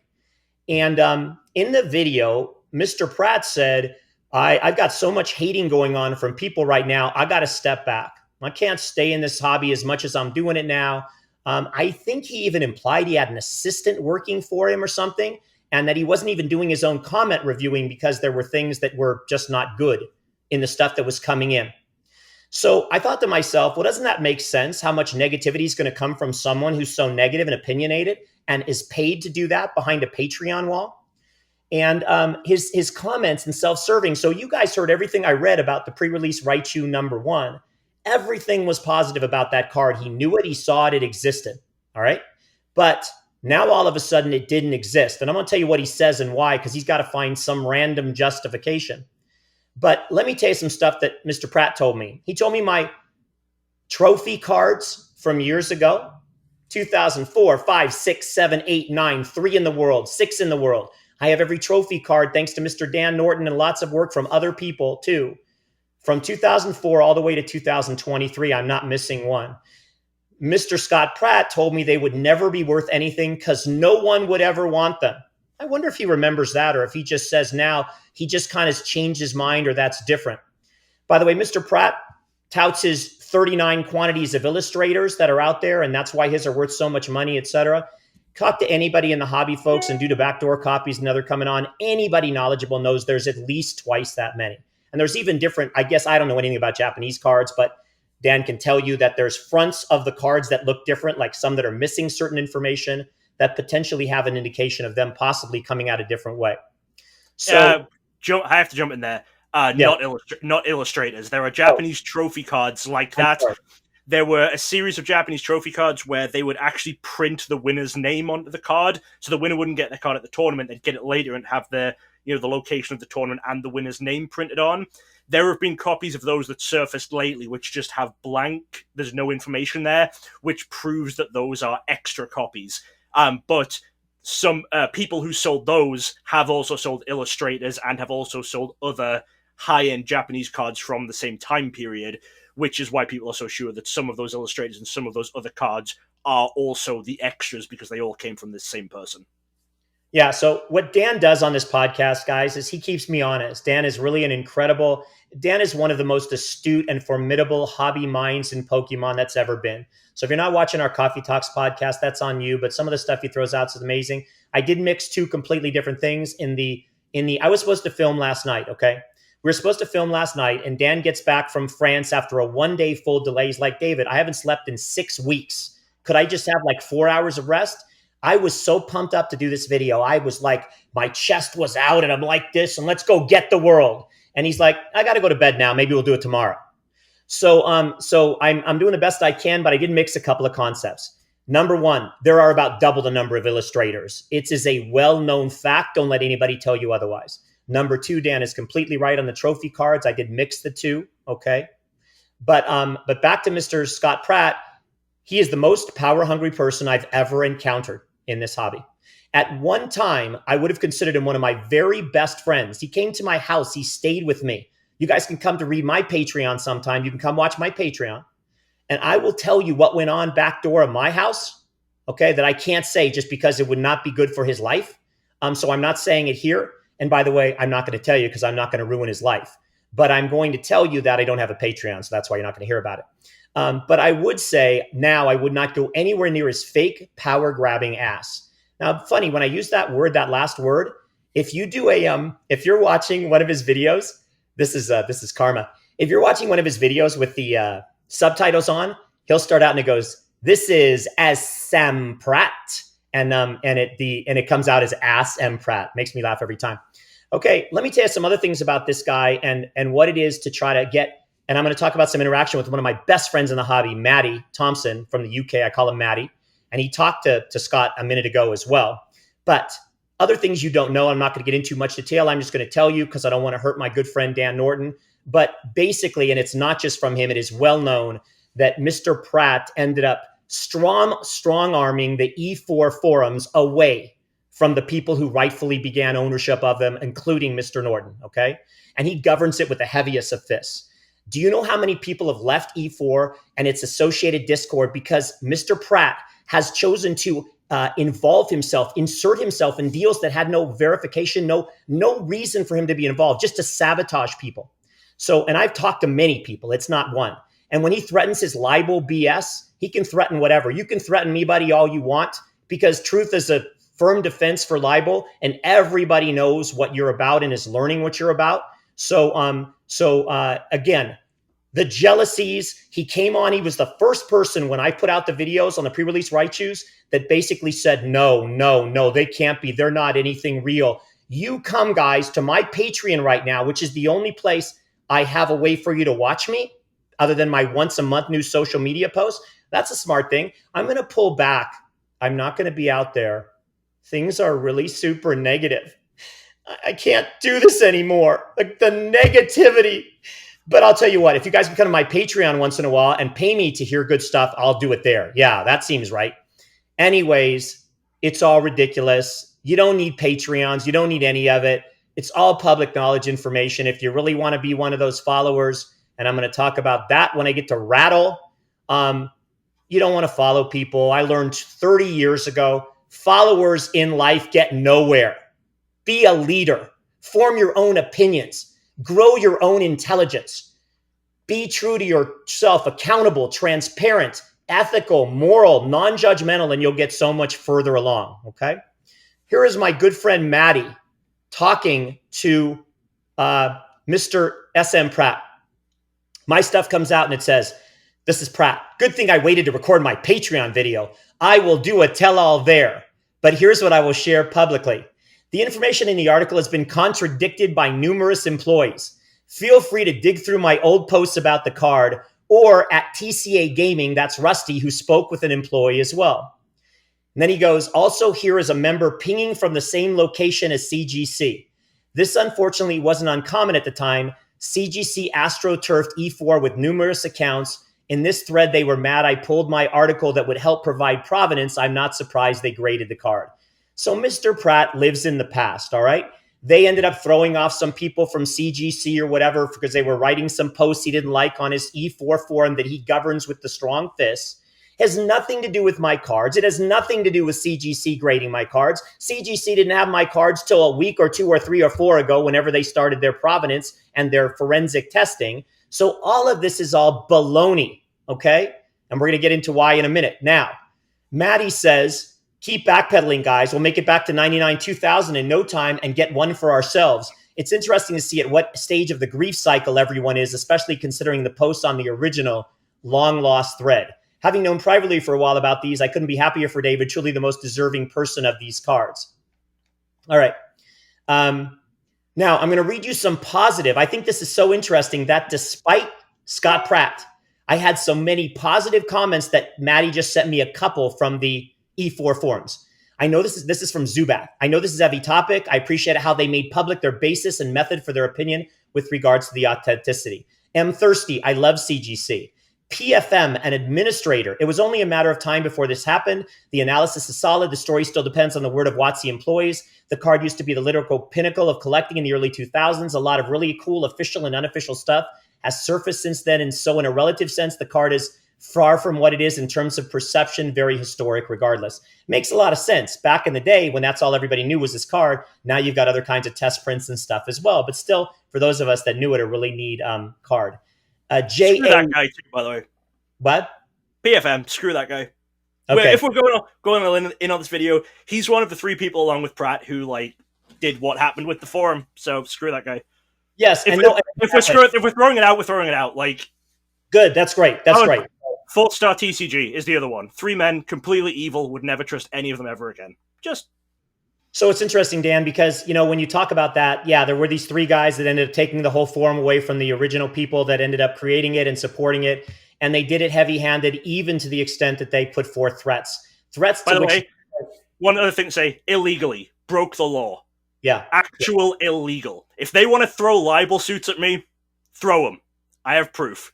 They broke the law. But you see, folks, I have this written later. I'm going to say it right now. Absolute power. I should look up here. This is the dot. I started reading again. I'm up here for you guys. Absolute power corrupts absolutely. And that's what's happened with SM Pratt. And maybe this will get him 1,000, 10,000 more views. I don't even care because it's not going to change him. His life's going to be about karma coming around because of all the things we all that know him and know the real fabric of him have done. including those things that happened in my home. Okay. So what I'm going to tell you is, isn't it interesting though, that one of his administrators who actually was involved in stealing the site actually didn't go with what Pratt thought? And because he's probably not behind a Patreon wall where he's got to come up with a one-sided agenda item to be able to continue to get people to follow. Because if Pratt said, congratulations, by the way, after Maddie ripped him a new one, he sent me a text. Pratt sent me a text after years and said, congrats on the Raichu being graded. Didn't say two of them. Didn't say authenticity. Just congrats on it being graded. Like, I'm going to respond to that. You are the most two-sided person that I've ever known as far as what you'll say to one person to make your profit the other. But anyways, it's all wrong. And I'm sad that people get in this herd mentality and don't just boycott the baloney and the money they pay. All you guys that watch Pratchett say, you know what, Scott, do me a favor. Come off Patreon and we'll watch you, because I'm not paying any more for the BS that you put out. And all right, Maddie did tell me some of the stuff that Scott had a voice chat with Maddie and said some stuff about me, which Maddie then told me, which is, I'm not going to go into details on what Scott said about me, but obviously it wasn't true. Maddie knows it's not true, but that's where it is. It's unbelievable. One thing you realize, you guys have all lived long enough. Again, even if you're 30 years old and you're watching, you guys have lived long enough to know how to look at and figure out if someone's a good person or a bad person or a middle person or a two-faced person or whatever. And what I tell you is, if you have to decide between something that Dan Norton with the pink hair, God love him. By the way, my hair is probably going to be pink for the next broadcast, so make sure to tune in. And that's not a joke. The dye has been bought and the lady's been hired. But that's not relevant to this, so let it go. If you have to decide between Dan's version of events or Scott Pratt's, sorry guys, it's too simple. One is the gem of the world against the guy that would do anything to pick up another viewer. So it's just too simple. Okay. I'm going to $1. He'd do anything to pick. He doesn't care about the people. He'd pick up another $1. Yes. Yeah, I know. So here's a few more positive things from the forums. Like I constantly say, still fresh news and history being made all the time in the hobby. Loving it. That was J.A. Guthva. I'm not going to do many of these, just a couple. Charizard 1020 said, I was not prepared for this on a Wednesday. Wild that the Raichu exists. Love reading about the former WotC employee, not even realizing she had it. Amazing. What I love about this is all happening on that E4 forum right in front of Scott's eyes, which is so funny. Let me see what else we have in the discussion with Maddie and Pratt. Pratt continues to say, I honestly couldn't care less, and I'm not surprised. A company that grades anything graded the card. They still didn't prove the actual origin story, and in fact recycled the most outdated story for their article. So here's what they did. They used the actual story, the right story. If it's outdated, it's outdated. That's what the story is, okay? And then Maddie says, but why are you so dismissive, though, when you originally said the contrary? A company that grades anything, you could argue that point for any grading company. At least CGC does actual analysis on the cards. Think back when they graded the Protostoice. The reaction was completely different. The card is real, real, real. And then Pratt says, people quoting me from 10 years ago was before we had additional information that contradicted the 2009 story. More precisely, people who actually worked in the printing facility stated a full sheet was made, which would be more in line with every other oddity release. Sample, Disco, Cosmo, etc. Also common sense, factories deal in sheets, not cards. Okay, let's talk about that for a minute. So, Boozer actually talked to CGC when they graded my cards. And he told them that that's not what would have happened. It would have been these two cards been to the next of each other, getting cut, and then being put in the machine where they got stamped. They just, because it's stamping happened after. It wasn't stamping while it was a full sheet. And so that's how they ended up next to each other. And let's just think about this from a logical standpoint, which I hope you're not paying Scott too much to give you some illogical one-sided opinions. If there was a full sheet of cards made of these cards, 11 rows, 10 cards per row, 110 cards, and not a single one is surfaced in all this time, yeah, that makes a lot of sense. That makes a lot of sense. I'm sure they're just all cooped up in somebody's garage. Okay? They just, but it's all done one way. The hilarity is, if that's your argument, if you're laying down that argument of, oh, factories deal in sheets, there's 110 copies. That means there's 110 illustrators. That means there's 110 number one Japanese Pikas from every year. That means there's 110 number one SSB trophies.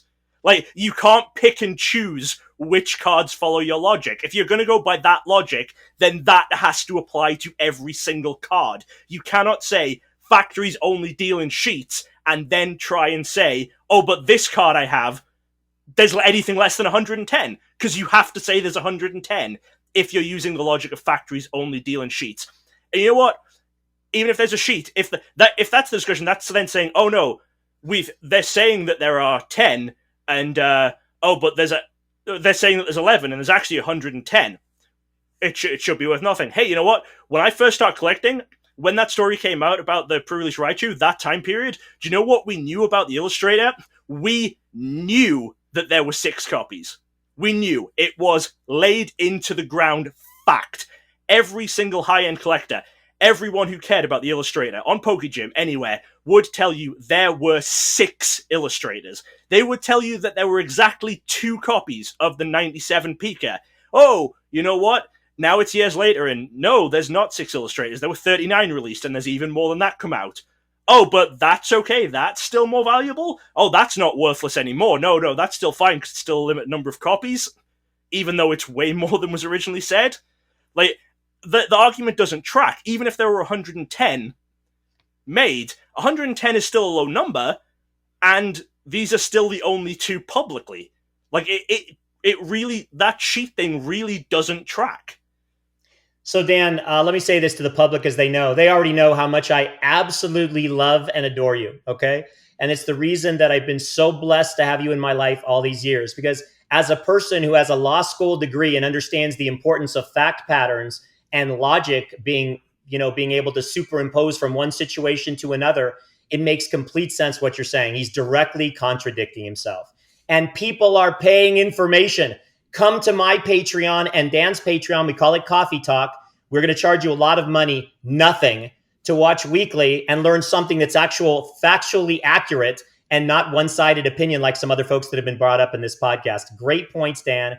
Absolutely great, okay? And what does it have to do with the number? That's what I'm going to get to in a minute. Who cares if there's 1, 10, 15, or 1,000? Does that mean it's not authentic? That you have to grade it. Is it the same stamp? Is it the same card? Is it an actual card? Is it an actual stamp? What's the technology? It's just stupidity. And for people that follow it, this is your biggest fan. You know, if you followed somebody last year who's the number one influencer in the world, you got a bad deal for your number one. If you sold it to him because you were starry-eyed, you got $30,000 less because you sold it to that guy instead of sold it to me. That's your choice, because he has billions of views and you cost yourself 30 grand for starry eyes. That's your choice. Let me continue on with what Scott continued to write. Physically grading one of the easiest cards to fake doesn't really mean anything, especially in a time where people have access to factories to alter sheets and cards. This is why no other company touches the card, because the origin story cannot be verified to the point where even employees don't agree. Well, let me tell you something, Mr. Pratt, employees do agree, because they know that's the only place it came out of. And anybody that you listen to, and we're going to get into what you said about what Rusty said in a minute, that was a former employee who was been gone for 20 some years. And not necessarily doesn't mean that everybody's going to agree on anything, because nobody in this country agrees on anything. So trying to wait for complete agreement to authenticate your situation is ridiculous. And here's what Maddie said before I let Dan in here. Matt said, I can't quote your most recent analysis, though, because you put it behind a paywall. Okay? I'd be interested to hear how it's the easiest card to fake, though. Are you talking about from a stamp perspective? From what David said a few episodes back, there was only about 11 that exist. So what would you like to say about that, sir? I mean, it's just him all over, isn't it?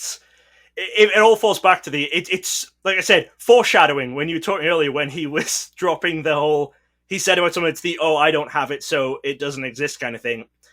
He says that about so many things of like, oh, people don't care about it, or people don't want to know about it. I think you mentioned that. He said that about so many things where people blatantly care about it, but because he doesn't think everyone should care about it. Scott Pratt has gone on record as saying that no grading company would ever designate the 99 to 2000 of base set and fossil. He said PSA would never do that because no one cares. oh, you know what happened? CGC started, and they did that, and people cared about it, so hey, PSA did it as well. He talked about the fourth variant of the TMB phone cards, which I'm sure you might not know what they are, David, the Japanese things, but it was a fourth variant of the legendary bird phone cards. And people on the forums were trying to work out about it. And he butted in every day or so, why does anyone care about this? No one cares about this. Followed by 20 replies of, well, I care about it. But hey, it's his opinion, or it's no opinion. That's all it is. He can't stand the people when people disagree with him. And something else as well. I've been told, and again, I don't really follow much of this stuff. This is just a culmination of too much time of me having to sit idly by and watch these guys rip people off, not only in their thinking and their money, but also in their advice, which isn't fair. People shouldn't be listening and taking the wrong routes. Scott Pratt has an affiliation, I've been told, very directly with PSA, and Scott Pratt clearly indicated his dissatisfaction with CGC coming onto the E4 forums, his little home and special turf. And doing things that he was not pleased with. So any possibility of him, putting down CGC is exactly what he's going to do. I always use this example, folks. Let me tell you about my favorite example, okay? My favorite example is you want to grade a sealed booster pack of vintage Pokemon or regular Pokemon, new era, I don't care. And to my knowledge, and I could be wrong, but I've been told that CGC does not grade those. PSA does grade those booster packs. And let me tell you what those booster packs are being graded. 99% of those booster packs have been weighed and are light. They have nothing inside them. But if it's beautiful, my goodness, it's going to come out in a PSA 10, and you're going to want to buy that for your collection. And these non-knowing new people in the hobby have no idea that they're buying absolutely nothing except a pretty piece of foil with nothing inside. Does that seem okay? Because it doesn't seem okay to me. I think it's completely misleading in every respect. And I think grading card companies should not grade it without it. They shouldn't at all. But if they're going to, they better put some kind of, disclaimer on there that says this is not speaking to the contents, which may be light and probably have nothing inside it. So yes, there's always these other agendas. Now let me read on, because this is the last part of what Maddie told me after his discussion with Scott. He said, so Scott said that he basically changed his mind after all these years about it being real. Let's think about that, real. Because of Rusty, who spoke to a production manager. He said Boozer wasn't in production at that time. And that manager said he knew someone who had 5 copies and another who had 2. Also another ex-WotC and Nintendo employee saying to him he could make that card right now as if it was easy. All right. So, hey, folks, let's think about it. Dan just got done telling you some great history about the illustrator, and there were 6. And now there's 39, but everybody knows there's really 80. The number of cards has no validity, no anything to this. I get so angry that I've lost my language. I now can't speak English because I'm so angry. It has no, put in a word, Dan. Forget it. I don't know. It's another just ridiculous argument. The argument of like, oh, I spoke to someone who said they could do this tomorrow. Cool. All right, my friend says he can make an illustrator tomorrow. He says it's easy. Yes, the illustrator's worthless now. Oh, yes. My friend used to work at WotC. Right. Cool. Let's send it to CGC and see if they'll actually grade it. Maybe PSA. So Maddie said the thing I said to Pratt is you can debate the origin story all you want, but largely it doesn't matter because the card is real. Whether the WotC employee printed or could print 50 doesn't take away from the fact that it's confirmed as real. And he said Pratt had no comeback to that. So all I'm saying, guys, is I want you to understand, maybe there'll be 50. Maybe there'll be a whole sheet that come out. There won't be. But you know what? Let them authenticate them. Let them use the same process, and we'll see what they think. All I care about are mine are real. And the guy named Mr. Pratt, who ended up writing to, here's what his final post to Maddie was. Your recent post was removed as its libel. If you truly believe what you typed, you have been unfortunately misinformed. The migration of this site was one of the worst experiences of my life, and I had multiple longtime friends betray me. Yeah, you know what? Did you now? You, Mr. Big Guy with millions and millions of dollars of cards sitting up for sale against all these little people, they betrayed you, okay? Go wake up, get a good solid drink, see if you can look in a mirror and figure out how you still look at yourself, okay? All right, I got to move on. I need to admit, because there's been so much. All of it comes down to cards being real. So I'm going to lay I'm going to say things here now that are undeniable facts. Copies of Raichu exist with a pre-release stamp on them. Fact. Some copies of the Raichu with a pre-release stamp on were known about as early as the year 2000. Fact. It is written down, hard evidence, in that time-stamped website tournament report from Edo. We know that WotC employees had those. So now, people have, over the years, tried to explain to me so many times of how, but maybe it wasn't an error. Maybe the WotC employees made it deliberate and they kept it for themselves. Maybe they did it on purpose. Okay. Obviously, we have no actual confirmation that it was an error. We do only have people's word for that. We have to take Boozer's word for it, or the other people, or that oops sticker. We have to take people's word for it that it was done in error and it wasn't just someone at WotC decided to make some up. But if they decided to make it up, let's entertain the argument, or entertain the idea that maybe just someone at WotC had some Raichu stamped to give them out to staff members.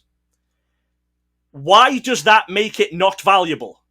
That then makes it a promo card that you could only get by working at WotC. Why do people use that as an argument as to, maybe they did it maybe they made it real? Yeah. If you go to most of the games out there, the most valuable cards are ones that were made specifically for employees of the company. The most valuable modern Magic cards, with the exception of that one-of-one ring, the most valuables are called Heroes of the Realms, and they're special cards made by WotC and given to WotC employees. They outsell basically everything. There are basically any other game. You can look at it, you can find somewhere, this was a special card made up just for playtesters, just for employees of the company. It's the most valuable card. If the Raichu, even if they came out tomorrow and said, even if someone from WotC came out and said, hey, I lied to everyone, I had them made up, I had them made deliberately, I gave them out to these people and I told them they were errors, they weren't. That shouldn't take away from the value in any way. Right. They would still be very desirable. They would still be exactly the same as what they are. They would be a very, very rare card, confirmed made in 99 2000. Like, I don't get why people think that's a valid argument. Yeah, point well taken, and it's exactly right. And that's what people have to understand is the authenticity of a card versus not a card, a real stamp, not a real stamp, something done at the factory doesn't have anything to do with how many or anything else. It's just whether or not the card is authentic, etc. So, all right, I'm going to finish up here because I want to go on to a couple more things real quick. So I'm going to finish up by restating what I said. Absolute power corrupts absolutely. I'm going to tell you that without going back through all of this rehashing, Mr. Pratt will not be able to stay off social media. He will not be able to stay off. He's too power hungry, so he will come back and he will be on there more than ever when he realizes if enough people aren't watching. Because I knew from the day he came to my house that he was willing to do and say anything to reach the pinnacle of hobby influencer success. And boy, have his words and actions proven me right. All right, I'm going to talk about secure people versus insecure people, and then I'm going to get on to the rest of the video. Very simple. Secure people see both sides of an argument or issue, even if they don't agree with the other person. Insecure people feel threatened if anyone questions their beliefs or opinions. Secure people are empathetic enough to value others' feelings and perspectives, and even be opening to learning an occasional pearl of wisdom from them. Insecure people feel if they are not automatically considered right, their entire being or existence is threatened and invalidated. Secure people don't need attention. They are comfortable in their own skin. Insecure people need attention and will often do and say things specifically designed to focus more attention on them. And trolls, guys, are the worst of the worst. They are the most insecure of all. So beware of their incredibly negative energy when choosing to interact with them. All right, I'm going to go over one dialogue I had with somebody who said, I'm not happy these cards were graded. They should not have been graded. And I want you to just, hopefully, I hope you will at least get a feel for how the dialogue went from the standpoint of it didn't have to disintegrate into something horrifically bad. Okay, I'm trying to roll through the comments for a second here. I can't go any faster. But my point is there's ways to communicate with people like I try all the time to value their opinions, even if you don't necessarily agree with them. Okay. So here it is. His name was Adam. I don't know how this all works, guys. I think it's Instagram, Adam, the Dawn of Pokemon, DON. And he said, hey, I wanted to talk to you about the pre-release Raichu, but I don't think it's questions you would want in a public forum. If these cards are never intended for release, then how can they be classified as Pokemon cards? What differentiates them from test prints meant for scrapping? If actual reputable grading companies such as PSA refuse to grade them, how is utilizing CGC, who have been known to grade questionable items in the past, be used as a certified benchmark? So a lot of this stuff you and I have discussed and Dan has discussed in this podcast, right? I'm not going to rehash that. PSA versus CGC, never tried to grade with PSA, whatever. But let's think about his first point. Is this even a real card? Is it even a real card? What is stopping someone from accidentally stamping a champion label or pre-release stamp onto an old Rayquaza Gold Star? I appreciate the lore behind the card, but if it's not intended for release, it's not a Pokemon card. I'm disappointed this has been authenticated and creates a bad precedent for future grading and stamped cards. So I said, hey, Adam, I guess that's what folks love about living in this country, that we can each have one of our own opinions. Sometimes we can just agree to disagree. That also goes for collecting, where we each have our unique definition of what fits into our collections. You may find it interesting that I do not collect any Pokemon cards without regular blue or Japanese backs. So there are actually many items like match prints. Guys, if you don't know match prints, they're kind of these cards that are photos that have like a glossy, like a Kodak back, just a white back. They look like little photo patches, square. And I said, I don't collect them because I don't personally consider them cards because they don't have a blue back. They look like photos to me. But for me and my personal collection choices, test prints and error stamps or missing stamps are cards I choose to include. And as far as folks trying to take regular cards and just stamp them, that's why the grading card companies are supposed to deploy their technological prowess to determine authentic or fake. So he says, absolutely, I understand the appeal of wanting to own these error cards. The personal issue I have for the hobby as a whole is that one specific company is choosing to authenticate them. By the way, we don't know. We don't know who they've been submitted to. We don't know if anybody's ever submitted these to PSA. I'm not aware of it. Or anybody submitted any of these things to Beckett or anybody else. So we really don't know. The pre-release stamp is still being employed, vastly different than the green one used by WotC, but it exists. So since these are stamps and not embedded in the design, what is hindering a worker from taking any card, stamping it, holding it for 5 years and saying it was an error? Same situation. I guess there's nothing. Okay. He said, hopefully my argument makes sense. I respect your affinity for the hobby and the cards you collect, namely the World's promos. If you want to own the prototype Blastoise and the pre-release Raichu, by all means, but how are they authentic is the issue I'm struggling with. And then that's kind of the whole thing. And I said, and then he said, anyways, I'm sure you have better things to do than to listen to my argument. What is done is done. I just don't personally agree with the decision to grade it. I believe there is a reason why PSA passed on the opportunity. They didn't. I understand my example isn't from the same set, so we can use whatever. So my point in all this is, and here's how he ended it. He said, all good points as well. I agree with you regarding the grading of the sealed packs. Ridiculous. Glad we could do this in a constructive manner. Looking forward to listening in on the podcast. I'm sure there'll be a lot of judgment sent your way. Interesting to see where it evolves from here. Have a great day, my friend. Now, guys, you might have just listened to me talk on that for 5 minutes and you think that was a waste of time. That, my friends, is how I live my life. And if you want to take anything from me, I'm going to talk in one more minute about how successful my life is and how blessed I am. That's what I do. I do not burn bridges. I value everyone's opinions, good or bad, as long as they're upstanding and they're real and they're authentic and they're willing to have a dialogue for me. He had nothing, Adam, in that conversation to be one-sided for himself. He just had genuine opinions, and I was glad to provide mine as well. There was no particular searching out because he had cards that would be devalued or something like that. And I pointed that out just to say how thankful I am that there are people that even when you disagree are willing to go the second, the nth, what am I trying to say? To go to the last step and have a real conversation. That's all. Dan? I want to say, when we're talking about, as well, this is relevant. If we're talking about real cards and grading, if you start assigning metrics to what counts as a real card, sample cards fail basically every check for are they real cards, and PSA grades those. Were sample cards officially released? No. Were sample cards ever supposed to be out to the public? No. Should sample cards even have been made? No. They were made in breach of contract. WotC, at the time that sample cards were made, WotC had the exclusive rights to print Pokemon cards. Nintendo, I believe, licensed with WotC to be able to make the Pichu and Hoppip cards, which had the Japanese backs but not the word sample on them, and they were able to give those out at conventions to show off the e-reader. But the Pokemon Company, or Pokemon USA, I believe they were at the time, whatever company they were under, they made the sample cards in breach of contract. They were showing off the e-reader at news events, and the vast, vast majority of sample cards that exist on the market today, potentially even every sample card that still exists, came from within the Pokemon Company. I would struggle to believe that very many, if any at all, people that were given them at that actual news event kept them. And in fact, I can personally know that my set of sample cards came from someone who worked at the Pokemon Company, and they were an extra set that they got. And that person that I bought mine from sold a lot of sets of those.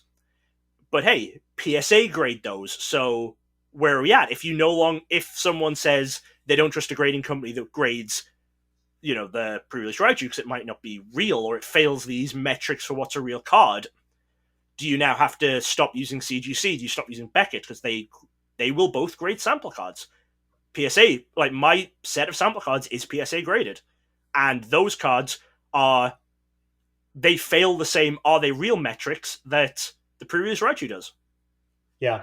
Again, fantastic, intellectually stimulating and correct points that everybody watching really appreciates. It just provides more ammunition.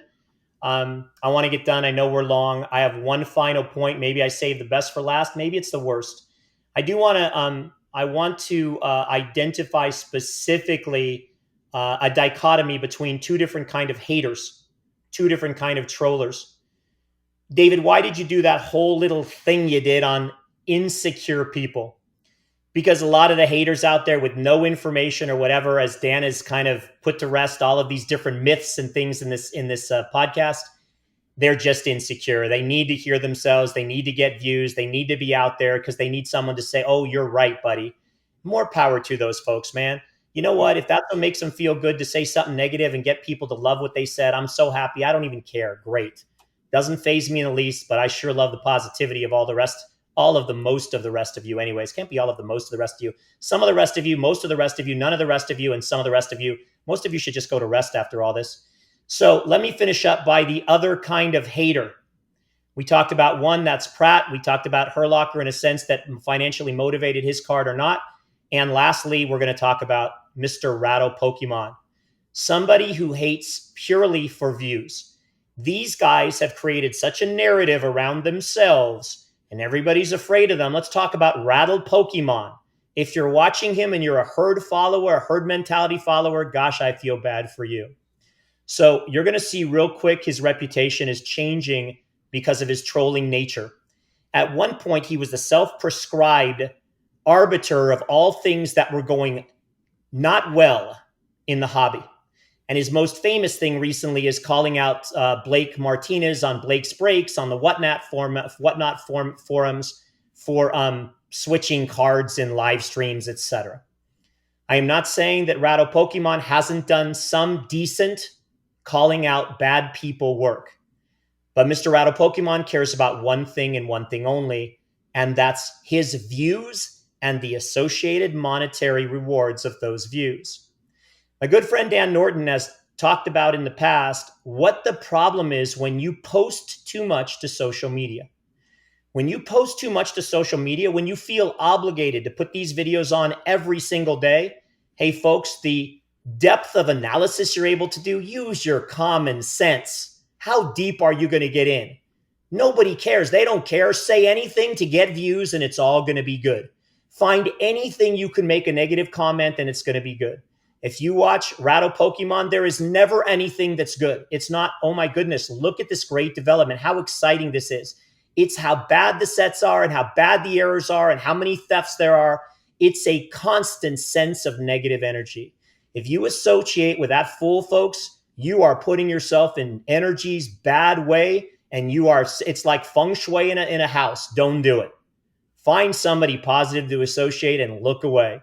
You know, I had a teacher in high school who said to me, the most important advice I'll ever give you, David, is don't watch the nightly news because it is so negative. It is so predicated on putting out such a negative narrative. It will ruin your life. Well, unfortunately, as a wealth management advisor, I have to be aware of all the news in the world.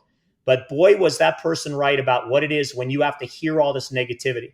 This guy does it specifically to hurt people, nothing else. So let's start with a recent video. In a recent video he did, I will not specify which one. I do not want you to go look at it. I do not care if you do. Why give many views? But he actually had me clips from our Koffee Talks podcast. He was talking about the cutting of sports cards and the miscutting and all this stuff. And he put little old Uncle Dave while I was talking about my trip to go to across the country to get a sheet cut for Pokemon cards because a bunch of us wanted to, talk about the process and all of the cards that we wanted for our collections. We didn't want the sheet anymore. We couldn't store the sheet. So all of it was above board. We didn't round corners. We said what we were doing. He puts me on a side of the picture while I'm talking on my podcast with Dan. And next to it, he's got guys cutting cards on sports sheets. Yeah, because that has a lot of relevance to me, right? We'll just try to throw him under the bus because I can get some more views. Complete and utter idiot fool. I have down here an utter and pathetic joke. But he has a sort of followers, right? So I learned long ago in my training as a wealth management advisor, the pitfalls of adhering to a herd mentality. And I said this earlier, not truly developing the ability to think for yourself. Do your own due diligence from your own opinions, okay?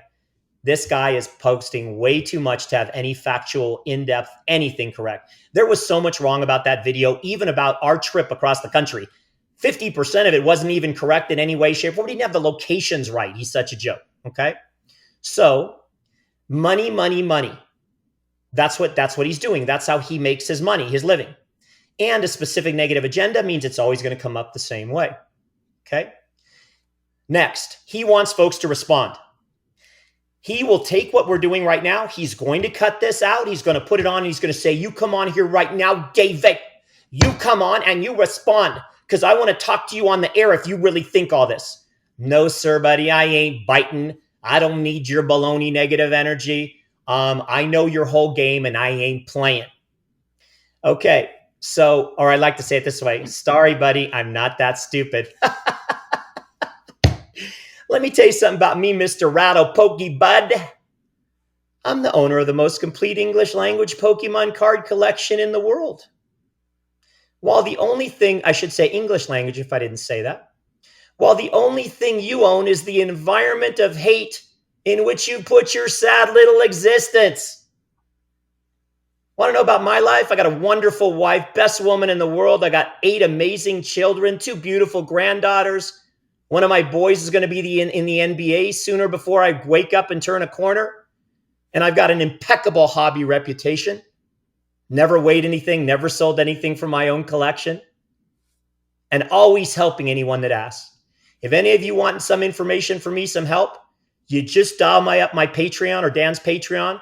We go right behind the wall and we help you. No, we don't go behind a wall. You just Instagram me and I give you whatever help you want.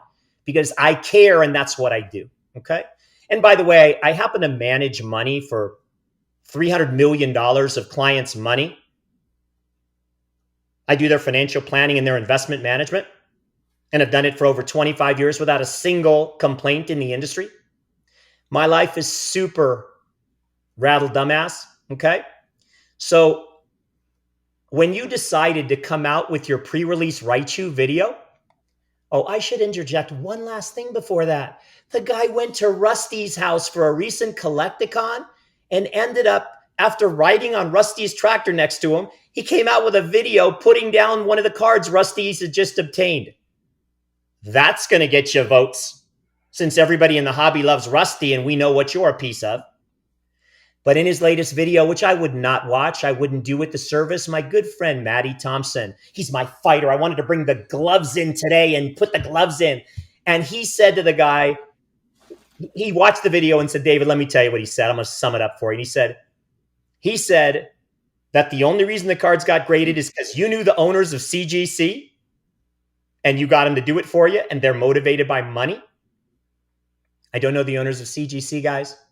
never dealt with CGC, don't do grading. The person that did the forensics and all the rest of it is a gentleman named Paul Sandler. He wrote the articles, did the provenance history. Don't know who the guy is. Met these guys all for the first time in discussions in the getting the cards to them. Met the guy that runs Pokey Beach. When I say met, not in person, of course, in messages. He said, David, can I ask you some questions? I want to put an article on Pokey Beach. They were surprised at how willing I was to provide information. They told me right up front, not going to guarantee you anything's going to grade. We're just going to go about doing what we're going to do. So Pokey Rattle is pulling crap out of his butthole, okay? And then he said, it's all about the money. The only reason David did it is for the money. Yeah, that's it. Here's what happened, guys. I didn't want to have to talk about it on the air. I got to tell you now. So when I turned 62, I made a bad financial investment and all of my money is gone. My wife and I are living in a trailer down by the river. Some people call it a van down by the river. And I'm not happy about it, but it is our reality. So I decided to grade the CGC with CGC, and I decided to grade my Raichus because I was hoping I could get a quick sale for maybe $6, as Matt Matoba would say, $mazillion to be able to take us out of this vastly dire situation we're in. So I think Mr. Ratto might have it wrong. He also doesn't know about my OnlyFans channel. We had to open one of those now. Because that's the only way I'm able to make money now. But I'm glad about that. So now things are getting better. And let's see what I wrote, because I think this is kind of a good one. I have to just read it. So Mr. Rattle sits in his lonely room throwing out his infantile insults for anything other than money. Well, that makes zero sense. Capitalism is a bad thing now. Like, I want to sell. Let's say I want to sell my Raichu. Oh, you can't sell it. You're making money. You're an evil person. People watch my channel for more. Mr. Rattle has no heart at all. His favorite movie as a child was The Wizard of Oz. And I have learned from his friends and family that he fell asleep at the part where somebody wanted to go to the wizard and get a heart. He never understood that was something that was actually available. But that's my commentary on the most negative guy in the hobby, whose time will come. I'll finish this by saying this. There was a famous influencer. His name is Alex Jones. I shouldn't utter his name. He's the guy who basically said that the Sandy Hook killings, I could have this wrong, guys, but I think he's the guy that said that all those children that were killed, it didn't happen. And he finally got his. Karma came around and he got sued for all that stuff. There's Mr. Rattle feels like no one's going to ever come after him. They'll come after him one way or another. It's just a matter of time, guys. It's just karma. Mr. Jones had to pay entirety of everything he owned out to the people. Luckily, this isn't about children getting killed. This is just about Uncle Dave and why he graded a card. Who cares? Who cares? This guy is nothing but a small troll. As the Shark Tank would say, he's a small cockroach on the ground to step on. All right? I don't care. My wife, my life, everything is great. Guys, I want to thank you all for listening. I hope people watched. I hope people were here the whole time. I hope you see it's different, but sometimes years of frustration and buildup. Having a law degree, sometimes they say silence is an admission of guilt. I don't necessarily believe that. A lot of people feel the most important thing you do is not interact with trolls. Sometimes it gets so bad that I want you guys to know how I feel and follow somebody that's positive and caring with their influence. Share this video around. Share this video. This is one of the most important and historical videos that have been done. I don't say it because of what I said. I say it because it's just what it is. Formulate your own opinions. I'm having a great deal of fun, and I hope you guys are too. I want to thank all of you amazingly positive people who take this public interaction with me and make it worthwhile. Share some more, and let's spread the love and support for each other. And however we choose to collect, put away the judgment, put away the insecurity. Let's all do what we can to enjoy it together. Well, thanks for joining me as always, Dave. I'm going to round this up pretty quick because I'm running out of time on the recording. Just to say, hey, if you're someone in this hobby who feels like, oh, maybe you're getting a load of hate and maybe everyone hates you and the world's against you, consider if you're the one putting the hate out there first. You reap what you sow in this. If you're making horrid, awful videos on people and saying that their cards are fake and they're dead collectibles or whatever you're doing, hey, maybe the people are going to come after you. Maybe you are going to get hate because you started it first. And you know what? We'll also acknowledge people are never going to be happy with this card. There is never going to be anything that anyone can do where there will not be someone with a new conspiracy theory about why this card is fake. Applies to so much in the hobby, applies to so much in the world. But hey, that's it for us for today. It's been a long one. Hopefully you enjoyed. Hopefully you did all learn something. Leave us some love. Leave us some hate. Tell us you're going to sue us for libel, even though we didn't say any lies, and that's not how libel works. Comment, and watch Koffee Talks every week going forward. I guess it would be slander rather than libel, but also, it's only slander if it's not true, and nothing we say wasn't backed up. Anyway, thanks again. We'll have a more normal Koffee Talks next week, hopefully, assuming we're not in jail. Goodbye. Bye, guys. Thanks. Thanks for listening to Koffee Talks with Dan Norton and David Person, featuring music by More Than Never and artwork by Laura Norton. A special shout out to all of our Patreon members. Join us again next time. But they don't want you to.